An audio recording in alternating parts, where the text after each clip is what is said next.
Welcome sa Pinoy Crime Hub. Sa video na ito ay sasalaysay ko sa inyo ang kaso ni Fernando Manrique, isang ama at asawa na pumaslang sa kanyang buong pamilya sa Australia. Isang malagim na trahedya na nag-iwan ng maraming katanungan sa lahat. Ano nga ba ang totoong nangyari sa kanila? Sa isang payapang komunidad sa Davidson, sa hilagang bahagi ng Sydney, Australia, sa unang tingin, isa itong perpektong lugar para sa isang masayang pamilya. Maliwanag ang paligid, tahimik ang kapitbahayan, at karamihan ay may mga pamilyang nagsusumikap para sa magandang kinabukasan.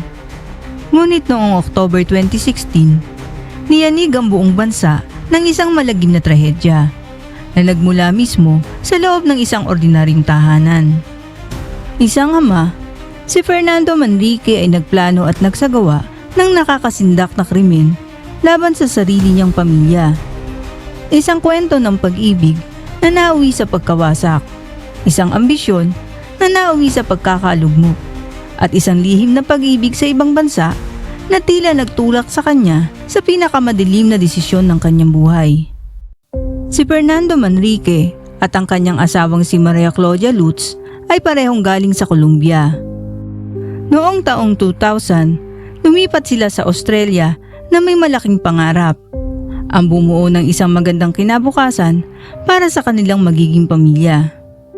Noong taong 2005 ay nakabili sila ng bahay sa Davidson, Sydney sa halagang halos $590,000. Makalipas ang ilang buwan, isinilang ang kanilang panganay na anak na si Elisa at sumunod naman ng bunso na si Martin noong 2006. Ngunit hindi naging madali ang lahat para sa mag-asawa dahil parehong may non-verbal autism ang dalawang bata. Kinailangan ng mag-asawa na matinding sakripisyo tulad ng therapy, doctor's appointments at walang katapusang atensyon.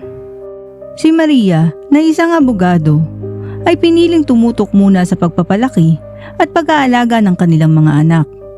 Kilala siya sa kanilang komunidad bilang masayahin, palakaibigan, at laging present sa mga aktibidad ng paaralan ng kanyang mga anak.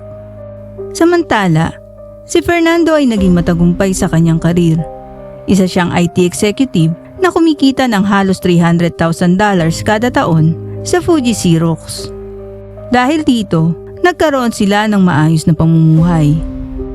Ngunit noong taong 2013, nagbago ang lahat nang natanggal si Fernando sa trabaho. Ito ang naging simula ng unti-unting pagbagsak ng kanilang pamilya. Sa kabutihang palad ay nakahanap siya ng bagong trabaho sa Drake Business Logistics, pero bumaba ng malaki ang kanyang kita sa $190,000 kada taon. Malaki pa rin ito sa mata ng karaniwang tao, pero sa isang pamilya na nakadepende sa malaking sahod at may mabigat na gastusin ay napakalaking kawalan nito. Hindi lang iyon, kailangan din niya magbiyahe papunta sa Pilipinas kada 2 linggo para pamahalaan ang negosyo ng Drake Business Logistics roon. At dahil dito, unti-unti ay nawalan siya ng oras sa kanyang pamilya. Dahil sa madalas na pagdiba ni Fernando, lumalim ang problema ng mag-asawa sa kanilang pagsasama. Ayon sa mga kaibigan ni Maria, hindi na sila magkasama sa kwarto pagtulog at may plano ng maghiwalay. Si Maria ay abala sa kanyang mga anak at nagsimulang ikwento sa mga kaibigan ang kanyang mga hinaing sa kanyang asawa. Tulad ng pagiging malamig ni Fernando, ang kawalan ng suporta, at ang pakiramdam na tila siya'y mag-isang humaharap sa lahat ng hirap at problema. Sa kabilang banda, inamin din mismo ni Fernando sa mga kaibigan na mayroon siyang extramarital affairs tuwing siya naglalakbay patungo sa Pilipinas. Noong taong 2016, habang patuloy siyang nagbibiyahe sa Pilipinas, ay nakilala ni Fernando ang isang 17 taong gulang na babae na nagtatrabaho sa bar na nagngangalang Jamie Lynn o Jamie. Naging mabilis ang kanilang relasyon. Pagkatapos lamang ng 2 linggo, ay pinakausapan niya si Jamie na huminto sa pagtatrabaho at siya na raw ang bahalang sumuporta sa kanya. Pinangakuan pa niya itong ibibili ng bahay sa Pilipinas ngunit hindi natupad ang kanyang pangako. Sa kabila nito, patuloy si Fernando na pinopondohan ang kanyang kalaguyo habang nalulubog naman sa utang ang kanyang sariling pamilya. Noong September 2016, isang buwan bago ang trahedya, ay lumala na ang sitwasyong pinansyal ng pamilya. Sa mata ng ibang tao, ay mukha pa ring normal ang lahat. Ngunit sa loob ng kanilang tahanan, ay dahan-dahang gumuguho ang pundasyon ng kanilang pamilya.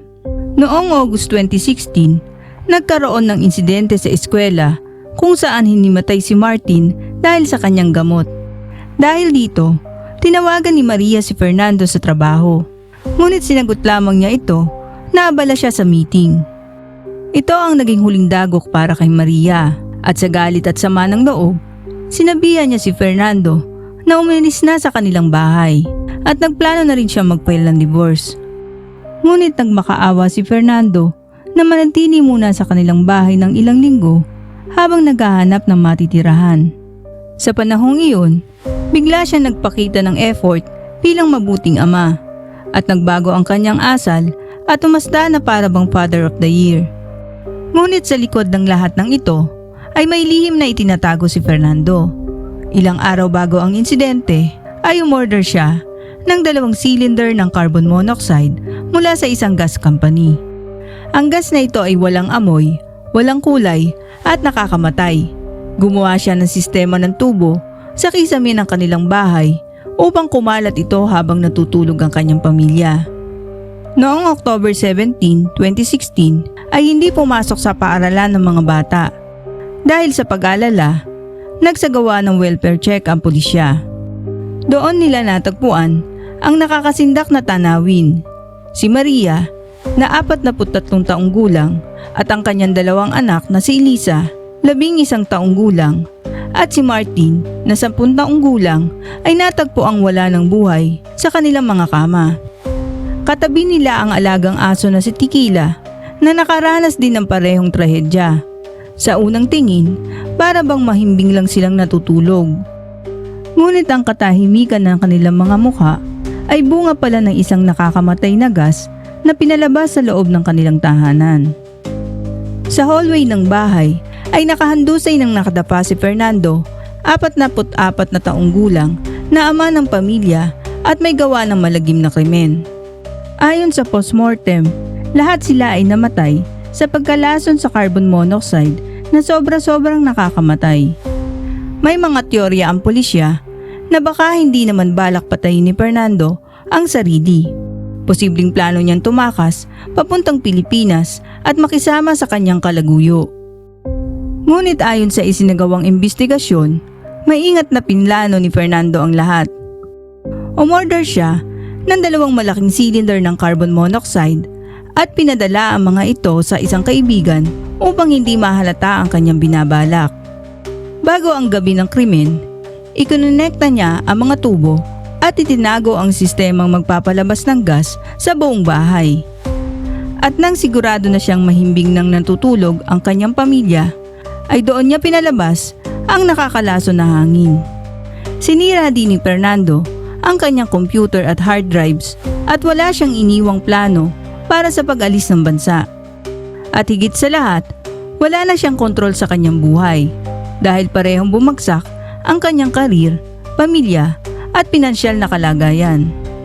Ayon sa New South Wales Deputy Coroner na si Elaine Truscott, nagsimula ang lahat nang ipahayag ni Maria na tapos na ang kanilang pagsasama at kailangan ng umalis ni Fernando sa kanilang tahanan. Sa kanyang hatol, binigyan din ni Truscott na si Fernando lamang ang may kagagawan ng karumaldumal na pagpatay. At sa huli, idineklara ng korte na ang pagkamatay ni Fernando ay suicide. Samantala, si Maria ay nanatiling simbolo ng pagmamahal at sakripisyo. Isang inang hindi sumuko sa kabila ng bigat ng pag-aalaga sa 2 batang may espesyal na pangangailangan. Sa kanyang social media, madalas niyang ibahagi ang pagmamahal niya sa mga anak. Sinabi pa niya minsan na ang kanyang pinakamalaking takot ay ang mawala o maligaw ang alinman sa kanyang mga anak. Ang trahedya ng pamilyang Manrique ay isang malalim na paalala kung paano maaaring mabago ang buhay mula sa tagumpay tungo sa pagkawasak. Isang kwento ng kawalan ng kontrol sa pera, sirang relasyon, at mga lihim na kinasadlakan ng isang tao hanggang sa mapuno siya ng kawalang pag-asa. Ngunit higit sa lahat, ito ay kwento ng mga inosenteng biktima, isang mapagmahal na ina, 2 batang may espesyal na pangangailangan at isang aso, na lahat ay nagbuwis ng buhay sa kamay ng taong dapat sanay nagpoprotekta sa kanila. Maraming salamat sa panonood ng kaso ni Fernando Manrique. Kung nagustuhan nyo ang video na ito, huwag kalimutang i-like, mag-subscribe at i-click ang notification bell. Hanggang sa muli, ingat po tayong lahat.